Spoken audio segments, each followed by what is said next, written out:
ಸುದ್ದಿಗಳನ್ನು ನೋಡೋಕ್ಕೂ ಮುನ್ನ ಒಂದು ಬ್ರೇಕಿಂಗ್ ಇದೆ, ಬನ್ನಿ ನೋಡೋಣ. IPS ಅಧಿಕಾರಿಯ ರಾಸಲೀಲೆ ವಿಡಿಯೋ ವೈರಲ್ ಆಗಿದೆ. ಇದೇ ವಿಚಾರಕ್ಕೆ ಸಂಬಂಧಪಟ್ಟಂತೆ DGP ರಾಮಚಂದ್ರ ರಾವ್ ಅಮಾನತಾಗಿದ್ದಾರೆ. ರಾಸಲೀಲೆ ವಿಡಿಯೋ ಬೆನ್ನಲ್ಲೇ ತಲೆದಂಡವಾಗಿದೆ. ಹಿರಿಯ IPS ಅಧಿಕಾರಿ ಅಮಾನತು ಮಾಡಿ ಸರ್ಕಾರ ಆದೇಶವನ್ನು ಹೊರಡಿಸಿದೆ. ನೋಡಿ, ನಿನ್ನೆ ಸಾಮಾಜಿಕ ಜಾಲತಾಣದಲ್ಲಿ ಹಿರಿಯ IPS ಅಧಿಕಾರಿ ರಾಸಲೀಲೆ ವಿಡಿಯೋ ವೈರಲ್ ಆಗಿತ್ತು.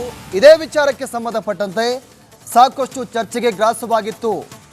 ಸ್ವತಃ IPS ಅಧಿಕಾರಿ ಅವರು ಕೂಡ ಸ್ಟೇಟ್ಮೆಂಟ್ ಅನ್ನು ಕೊಟ್ಟಿದ್ದರು. ಈ ವಿಡಿಯೋ AI ವಿಡಿಯೋ, ಇದನ್ನ ಯಾರೋ ದುರ್ಬಳಕೆಯನ್ನು ಮಾಡಿಕೊಂಡಿದ್ದಾರೆ, ಈ ರೀತಿಯಾಗಿ ನನ್ನ ವಿರುದ್ಧ ಷಡ್ಯಂತ್ರವನ್ನು ರೂಪಿಸಿದ್ದಾರೆ ಅಂತ ರಾಮಚಂದ್ರ ರಾವ್ ಅವರು ಹೇಳಿಕೆಯನ್ನು ಕೊಟ್ಟಿದ್ರು. ಅದಾದ ಬೆನ್ನಲ್ಲೇ ಇದೀಗ ರಾಜ್ಯ ಸರ್ಕಾರ ಹಿರಿಯ IPS ಅಧಿಕಾರಿಯನ್ನ ಅಮಾನತು ಮಾಡಿ ಆದೇಶವನ್ನು ಹೊರಡಿಸಿದೆ. ಇದೇ ವಿಚಾರಕ್ಕೆ ಸಂಬಂಧಪಟ್ಟಂತೆ ನಮ್ಮ ಪ್ರತಿನಿಧಿ ಅಭಿಷೇಕ್ ಜೈಶಂಕರ್ ನಮ್ಮ ಜೊತೆ ಫೋನ್ ಸಂಪರ್ಕದಲ್ಲಿದ್ದಾರೆ. ಅಭಿಷೇಕ್, ನಿನ್ನೆ ಈ ಒಂದು ವಿಡಿಯೋ ಸಾಮಾಜಿಕ ಜಾಲತಾಣದಲ್ಲಿ ಬಹಳ ದೊಡ್ಡ ಮಟ್ಟದಲ್ಲಿ ವೈರಲ್ ಆಗಿತ್ತು, ಬಹಳ ದೊಡ್ಡ ಮಟ್ಟದಲ್ಲಿ ಚರ್ಚೆಗೆ ಗ್ರಾಸವಾಗಿತ್ತು. ಈಗ ಅವರನ್ನು ಅಮಾನತು ಮಾಡಿರೋದು ಸದ್ಯಕ್ಕೆ ಏನು ಡೀಟೇಲ್ಸ್ ಇದೆ? ಏನು ಸರ್ಕಾರಕ್ಕೆ ಮತ್ತು ಪೊಲೀಸ್ ಇಲಾಖೆಗೆ ಮುಜುಗರ ತಂದಿಟ್ಟಂತಹ ಒಂದು ವಿಡಿಯೋ ಅಂತಾನೆ ಹೇಳ್ಬೋದಾಗಿದೆ. ಹೀಗಾಗಿ ಸದ್ಯದ ಮಟ್ಟಿಗೆ ಅವರನ್ನ ಅಮಾನತುಗೊಳಿಸಿ ನಂತರ ಡಿಪಾರ್ಟ್ಮೆಂಟ್ ಎನ್ಕ್ವೈರಿಯನ್ನ ಮಾಡಲಾಗುತ್ತೆ.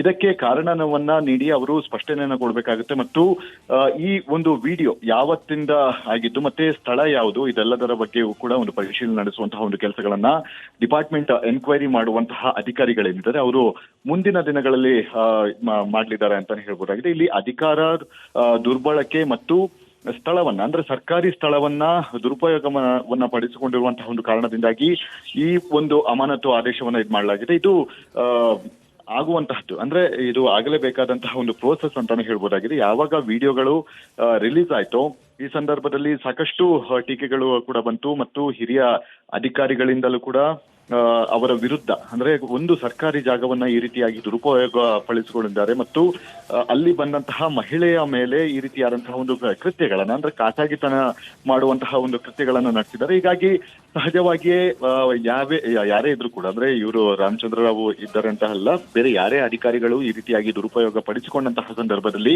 ಸಹಜವಾಗಿಯೇ ಅವರನ್ನ ಅಮಾನತುಗೊಳಿಸುವಂತಹ ಒಂದು ಆದೇಶವನ್ನು ಕೂಡ ಮಾಡಲಾಗುತ್ತೆ. ಇದು ಕೆಳ ಹಂತದ ಅಧಿಕಾರಿಗಳ ಮೇಲೆಯೂ ಕೂಡ ಈ ಹಿಂದೆ ನಡೆದಿತ್ತು. ಈಗ ಸದ್ಯದ ಮಟ್ಟಿಗೆ ಅವರನ್ನ ಅಮಾನತುಗೊಳಿಸಿ ಆದೇಶವನ್ನ ಮಾಡಲಾಗಿದೆ. ನಿನ್ನೆಯಷ್ಟೇ 10 ದಿನಗಳ ಕಾಲ ಕಡ್ಡಾಯ ರಜೆಗೆ ತೆರಳೋದಕ್ಕೆ ಒಂದು ಸೂಚನೆಯನ್ನು ನೀಡಿತು. ಆದ್ರೆ ರಾಮಚಂದ್ರ ಅವರು ನಾನೇ 10 ದಿನಗಳವರೆಗೂ ಕೂಡ ರಜೆವನ್ನ ಹೋಗ್ತಾ ಇದ್ದೀನಿ ಅಂತ ಹೇಳಿ ಒಂದು ಹೇಳಿಕೆಯನ್ನು ಕೂಡ ಕೊಟ್ಟಿದ್ರು. ಈಗ ಸದ್ಯ ಕಡ್ಡಾಯ ರಜೆ ಜೊತೆಗೆ ಅಮಾನತು ಶಿಕ್ಷೆಯನ್ನು ಕೂಡ ಅವರು ಅನುಭವಿಸಬೇಕಾಗುತ್ತೆ. ಈಗ ಸದ್ಯದ ಮಟ್ಟಿಗೆ ಆ ಒಂದು ಆದೇಶ ಹೊರಡಿಸಿದ್ದಾರೆ. ಓಕೆ, ಥ್ಯಾಂಕ್ ಯು ಅಭಿಷೇಕ್ ತಮ್ಮೆಲ್ಲ ಮಾಹಿತಿಗೆ. ಸುದ್ದಿಗಳನ್ನು ನೋಡೋಕ್ಕೂ ಮುನ್ನ ಒಂದು ಬ್ರೇಕಿಂಗ್ ಇದೆ, ಬನ್ನಿ ನೋಡೋಣ. IPS ಅಧಿಕಾರಿಯ ರಾಸಲೀಲೆ ವಿಡಿಯೋ ವೈರಲ್ ಆಗಿದೆ. ಇದೇ ವಿಚಾರಕ್ಕೆ ಸಂಬಂಧಪಟ್ಟಂತೆ DGP ರಾಮಚಂದ್ರ ರಾವ್ ಅಮಾನತಾಗಿದ್ದಾರೆ. ರಾಸಲೀಲೆ ವಿಡಿಯೋ ಬೆನ್ನಲ್ಲೇ ತಲೆದಂಡವಾಗಿದೆ. ಹಿರಿಯ IPS ಅಧಿಕಾರಿ ಅಮಾನತು ಮಾಡಿ ಸರ್ಕಾರ ಆದೇಶವನ್ನು ಹೊರಡಿಸಿದೆ. ನೋಡಿ, ನಿನ್ನೆ ಸಾಮಾಜಿಕ ಜಾಲತಾಣದಲ್ಲಿ ಹಿರಿಯ IPS ಅಧಿಕಾರಿ ರಾಸಲೀಲೆ ವಿಡಿಯೋ ವೈರಲ್ ಆಗಿತ್ತು. ಇದೇ ವಿಚಾರಕ್ಕೆ ಸಂಬಂಧಪಟ್ಟಂತೆ ಸಾಕಷ್ಟು ಚರ್ಚೆಗೆ ಗ್ರಾಸವಾಗಿತ್ತು. ಸ್ವತಃ IPS ಅಧಿಕಾರಿ ಅವರು ಕೂಡ ಸ್ಟೇಟ್ಮೆಂಟ್ ಅನ್ನು ಕೊಟ್ಟಿದ್ದರು. ಈ ವಿಡಿಯೋ AI ವಿಡಿಯೋ, ಇದನ್ನ ಯಾರೋ ದುರ್ಬಳಕೆಯನ್ನು ಮಾಡಿಕೊಂಡಿದ್ದಾರೆ, ಈ ರೀತಿಯಾಗಿ ನನ್ನ ವಿರುದ್ಧ ಷಡ್ಯಂತ್ರವನ್ನು ರೂಪಿಸಿದ್ದಾರೆ ಅಂತ ರಾಮಚಂದ್ರ ರಾವ್ ಅವರು ಹೇಳಿಕೆಯನ್ನು ಕೊಟ್ಟಿದ್ರು. ಅದಾದ ಬೆನ್ನಲ್ಲೇ ಇದೀಗ ರಾಜ್ಯ ಸರ್ಕಾರ ಹಿರಿಯ IPS ಅಧಿಕಾರಿಯನ್ನ ಅಮಾನತು ಮಾಡಿ ಆದೇಶವನ್ನು ಹೊರಡಿಸಿದೆ. ಇದೇ ವಿಚಾರಕ್ಕೆ ಸಂಬಂಧಪಟ್ಟಂತೆ ನಮ್ಮ ಪ್ರತಿನಿಧಿ ಅಭಿಷೇಕ್ ಜೈಶಂಕರ್ ನಮ್ಮ ಜೊತೆ ಫೋನ್ ಸಂಪರ್ಕದಲ್ಲಿದ್ದಾರೆ. ಅಭಿಷೇಕ್, ನಿನ್ನೆ ಈ ಒಂದು ವಿಡಿಯೋ ಸಾಮಾಜಿಕ ಜಾಲತಾಣದಲ್ಲಿ ಬಹಳ ದೊಡ್ಡ ಮಟ್ಟದಲ್ಲಿ ವೈರಲ್ ಆಗಿತ್ತು, ಬಹಳ ದೊಡ್ಡ ಮಟ್ಟದಲ್ಲಿ ಚರ್ಚೆಗೆ ಗ್ರಾಸವಾಗಿತ್ತು. ಈಗ ಅವರನ್ನು ಅಮಾನತು ಮಾಡಿರೋದು ಸದ್ಯಕ್ಕೆ ಏನು ಡೀಟೇಲ್ಸ್ ಇದೆ? ಏನು ಸರ್ಕಾರಕ್ಕೆ ಮತ್ತು ಪೊಲೀಸ್ ಇಲಾಖೆಗೆ ಮುಜುಗರ ತಂದಿಟ್ಟಂತಹ ಒಂದು ವಿಡಿಯೋ ಅಂತಾನೆ ಹೇಳ್ಬೋದಾಗಿದೆ. ಹೀಗಾಗಿ ಸದ್ಯದ ಮಟ್ಟಿಗೆ ಅವರನ್ನ ಅಮಾನತುಗೊಳಿಸಿ ನಂತರ ಅಂದ್ರೆ ಡಿಪಾರ್ಟ್ಮೆಂಟ್ ಎನ್ಕ್ವೈರಿಯನ್ನ ಮಾಡಲಾಗುತ್ತೆ.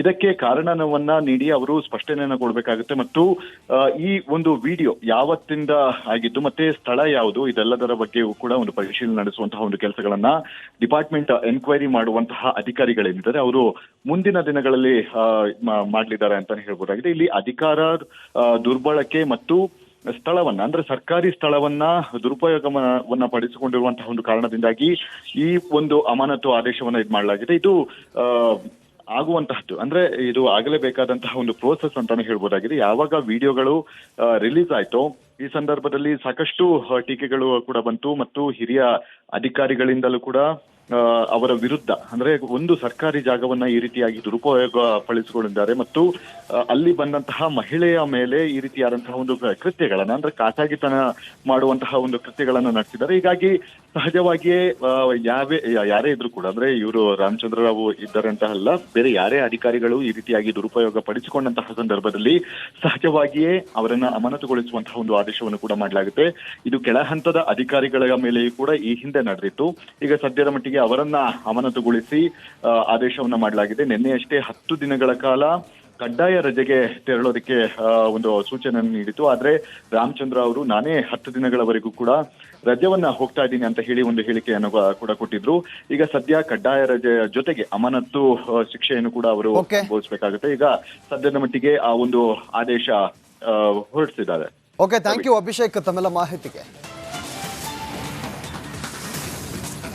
ಸುದ್ದಿಗಳನ್ನ ನೋಡೋಕ್ಕೂ ಮುನ್ನ ಒಂದು ಬ್ರೇಕಿಂಗ್ ಇದೆ, ಬನ್ನಿ ನೋಡೋಣ. IPS ಅಧಿಕಾರಿಯ ರಾಸಲೀಲೆ ವಿಡಿಯೋ ವೈರಲ್ ಆಗಿದೆ. ಇದೇ ವಿಚಾರಕ್ಕೆ ಸಂಬಂಧಪಟ್ಟಂತೆ DGP ರಾಮಚಂದ್ರ ರಾವ್ ಅಮಾನತಾಗಿದ್ದಾರೆ. ರಾಸಲೀಲೆ ವಿಡಿಯೋ ಬೆನ್ನಲ್ಲೇ ತಲೆದಂಡವಾಗಿದೆ. ಹಿರಿಯ IPS ಅಧಿಕಾರಿ ಅಮಾನತು ಮಾಡಿ ಸರ್ಕಾರ ಆದೇಶವನ್ನ ಹೊರಡಿಸಿದೆ. ನೋಡಿ, ನಿನ್ನೆ ಸಾಮಾಜಿಕ ಜಾಲತಾಣದಲ್ಲಿ ಹಿರಿಯ IPS ಅಧಿಕಾರಿ ರಾಸಲೀಲೆ ವಿಡಿಯೋ ವೈರಲ್ ಆಗಿತ್ತು. ಇದೇ ವಿಚಾರಕ್ಕೆ ಸಂಬಂಧಪಟ್ಟಂತೆ ಸಾಕಷ್ಟು ಚರ್ಚೆಗೆ ಗ್ರಾಸವಾಗಿತ್ತು. ಸ್ವತಃ IPS ಅಧಿಕಾರಿ ಅವರು ಕೂಡ ಸ್ಟೇಟ್ಮೆಂಟ್ ಅನ್ನು ಕೊಟ್ಟಿದ್ರು. ಈ ವಿಡಿಯೋ AI ವಿಡಿಯೋ, ಇದನ್ನ ಯಾರೋ ದುರ್ಬಳಕೆಯನ್ನ ಮಾಡಿಕೊಂಡಿದ್ದಾರೆ, ಈ ರೀತಿಯಾಗಿ ನನ್ನ ವಿರುದ್ಧ ಷಡ್ಯಂತ್ರವನ್ನ ರೂಪಿಸಿದ್ದಾರೆ ಅಂತ ರಾಮಚಂದ್ರ ರಾವ್ ಅವರು ಹೇಳಿಕೆಯನ್ನ ಕೊಟ್ಟಿದ್ರು. ಅದಾದ ಬೆನ್ನಲ್ಲೇ ಇದೀಗ ರಾಜ್ಯ ಸರ್ಕಾರ ಹಿರಿಯ IPS ಅಧಿಕಾರಿಯನ್ನ ಅಮಾನತು ಮಾಡಿ ಆದೇಶವನ್ನ ಹೊರಡಿಸಿದೆ. ಇದೇ ವಿಚಾರಕ್ಕೆ ಸಂಬಂಧಪಟ್ಟಂತೆ ನಮ್ಮ ಪ್ರತಿನಿಧಿ ಅಭಿಷೇಕ್ ಜೈಶಂಕರ್ ನಮ್ಮ ಜೊತೆ ಫೋನ್ ಸಂಪರ್ಕದಲ್ಲಿದ್ದಾರೆ. ಅಭಿಷೇಕ್, ನಿನ್ನೆ ಈ ಒಂದು ವಿಡಿಯೋ ಸಾಮಾಜಿಕ ಜಾಲತಾಣದಲ್ಲಿ ಬಹಳ ದೊಡ್ಡ ಮಟ್ಟದಲ್ಲಿ ವೈರಲ್ ಆಗಿತ್ತು, ಬಹಳ ದೊಡ್ಡ ಮಟ್ಟದಲ್ಲಿ ಚರ್ಚೆಗೆ ಗ್ರಾಸವಾಗಿತ್ತು. ಈಗ ಅವರನ್ನ ಅಮಾನತು ಮಾಡಿರೋದು ಸದ್ಯಕ್ಕೆ ಏನು ಡೀಟೇಲ್ಸ್ ಇದೆ? ಏನು ಸರ್ಕಾರಕ್ಕೆ ಮತ್ತು ಪೊಲೀಸ್ ಇಲಾಖೆಗೆ ಮುಜುಗರ ತಂದಿಟ್ಟಂತಹ ಒಂದು ವಿಡಿಯೋ ಅಂತಾನೆ ಹೇಳ್ಬೋದಾಗಿದೆ. ಹೀಗಾಗಿ ಸದ್ಯದ ಮಟ್ಟಿಗೆ ಅವರನ್ನ ಅಮಾನತುಗೊಳಿಸಿ ನಂತರ ಅಂದ್ರೆ ಡಿಪಾರ್ಟ್ಮೆಂಟ್ ಎನ್ಕ್ವೈರಿಯನ್ನ ಮಾಡಲಾಗುತ್ತೆ. ಇದಕ್ಕೆ ಕಾರಣವನ್ನ ನೀಡಿ ಅವರು ಸ್ಪಷ್ಟನೆಯನ್ನ ಕೊಡಬೇಕಾಗುತ್ತೆ ಮತ್ತು ಈ ಒಂದು ವಿಡಿಯೋ ಯಾವತ್ತಿಂದ ಆಗಿದ್ದು ಮತ್ತೆ ಸ್ಥಳ ಯಾವುದು ಇದೆಲ್ಲದರ ಬಗ್ಗೆಯೂ ಕೂಡ ಒಂದು ಪರಿಶೀಲನೆ ನಡೆಸುವಂತಹ ಒಂದು ಕೆಲಸಗಳನ್ನ ಡಿಪಾರ್ಟ್ಮೆಂಟ್ ಎನ್ಕ್ವೈರಿ ಮಾಡುವಂತಹ ಅಧಿಕಾರಿಗಳೇನಿದ್ದಾರೆ ಅವರು ಮುಂದಿನ ದಿನಗಳಲ್ಲಿ ಮಾಡಲಿದ್ದಾರೆ ಅಂತಾನೆ ಹೇಳ್ಬೋದಾಗಿದೆ. ಇಲ್ಲಿ ಅಧಿಕಾರ ದುರ್ಬಳಕೆ ಮತ್ತು ಸ್ಥಳವನ್ನ ಅಂದ್ರೆ ಸರ್ಕಾರಿ ಸ್ಥಳವನ್ನ ದುರುಪಯೋಗವನ್ನ ಪಡಿಸಿಕೊಂಡಿರುವಂತಹ ಒಂದು ಕಾರಣದಿಂದಾಗಿ ಈ ಒಂದು ಅಮಾನತು ಆದೇಶವನ್ನ ಮಾಡಲಾಗಿದೆ. ಇದು ಆಗುವಂತಹದ್ದು ಅಂದ್ರೆ ಇದು ಆಗಲೇಬೇಕಾದಂತಹ ಒಂದು ಪ್ರೋಸೆಸ್ ಅಂತಾನೆ ಹೇಳ್ಬೋದಾಗಿದೆ. ಯಾವಾಗ ವಿಡಿಯೋಗಳು ರಿಲೀಸ್ ಆಯ್ತೋ ಈ ಸಂದರ್ಭದಲ್ಲಿ ಸಾಕಷ್ಟು ಟೀಕೆಗಳು ಕೂಡ ಬಂತು ಮತ್ತು ಹಿರಿಯ ಅಧಿಕಾರಿಗಳಿಂದಲೂ ಕೂಡ ಅವರ ವಿರುದ್ಧ ಅಂದ್ರೆ ಒಂದು ಸರ್ಕಾರಿ ಜಾಗವನ್ನ ಈ ರೀತಿಯಾಗಿ ದುರುಪಯೋಗ ಪಡಿಸಿಕೊಂಡಿದ್ದಾರೆ ಮತ್ತು ಅಲ್ಲಿ ಬಂದಂತಹ ಮಹಿಳೆಯ ಮೇಲೆ ಈ ರೀತಿಯಾದಂತಹ ಒಂದು ಕೃತ್ಯಗಳನ್ನ ಅಂದ್ರೆ ಖಾಸಗಿತನ ಮಾಡುವಂತಹ ಒಂದು ಕೃತ್ಯಗಳನ್ನ ನಡೆಸಿದ್ದಾರೆ. ಹೀಗಾಗಿ ಸಹಜವಾಗಿಯೇ ಯಾರೇ ಇದ್ರು ಕೂಡ ಅಂದ್ರೆ ಇವರು ರಾಮಚಂದ್ರ ರಾವ್ ಇದ್ದಾರೆ ಅಂತ ಅಲ್ಲ, ಬೇರೆ ಯಾರೇ ಅಧಿಕಾರಿಗಳು ಈ ರೀತಿಯಾಗಿ ದುರುಪಯೋಗ ಪಡಿಸಿಕೊಂಡಂತಹ ಸಂದರ್ಭದಲ್ಲಿ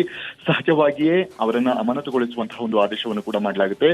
ಇದು ಕೆಳ ಹಂತದ ಅಧಿಕಾರಿಗಳ ಮೇಲೆಯೂ ಕೂಡ ಈ ಹಿಂದೆ ನಡೆದಿತ್ತು. ಈಗ ಸದ್ಯದ ಮಟ್ಟಿಗೆ ಅವರನ್ನ ಅಮಾನತುಗೊಳಿಸಿ ಆದೇಶವನ್ನ ಮಾಡಲಾಗಿದೆ. ನಿನ್ನೆಯಷ್ಟೇ 10 ದಿನಗಳ ಕಾಲ ಕಡ್ಡಾಯ ರಜೆಗೆ ತೆರಳೋದಕ್ಕೆ ಒಂದು ಸೂಚನೆಯನ್ನು ನೀಡಿತು. ಆದ್ರೆ ರಾಮಚಂದ್ರ ಅವರು ನಾನೇ 10 ದಿನಗಳವರೆಗೂ ಕೂಡ ರಜೆವನ್ನ ಹೋಗ್ತಾ ಇದ್ದೀನಿ ಅಂತ ಹೇಳಿ ಒಂದು ಹೇಳಿಕೆಯನ್ನು ಕೂಡ ಕೊಟ್ಟಿದ್ರು. ಈಗ ಸದ್ಯ ಕಡ್ಡಾಯ ರಜೆ ಜೊತೆಗೆ ಅಮಾನತು ಶಿಕ್ಷೆಯನ್ನು ಕೂಡ ಅವರು ಅನುಭವಿಸಬೇಕಾಗುತ್ತೆ. ಈಗ ಸದ್ಯದ ಮಟ್ಟಿಗೆ ಆ ಒಂದು ಆದೇಶ ಹೊರಡಿಸಿದ್ದಾರೆ. ಓಕೆ, ಥ್ಯಾಂಕ್ ಯು ಅಭಿಷೇಕ್ ತಮ್ಮೆಲ್ಲ ಮಾಹಿತಿಗೆ.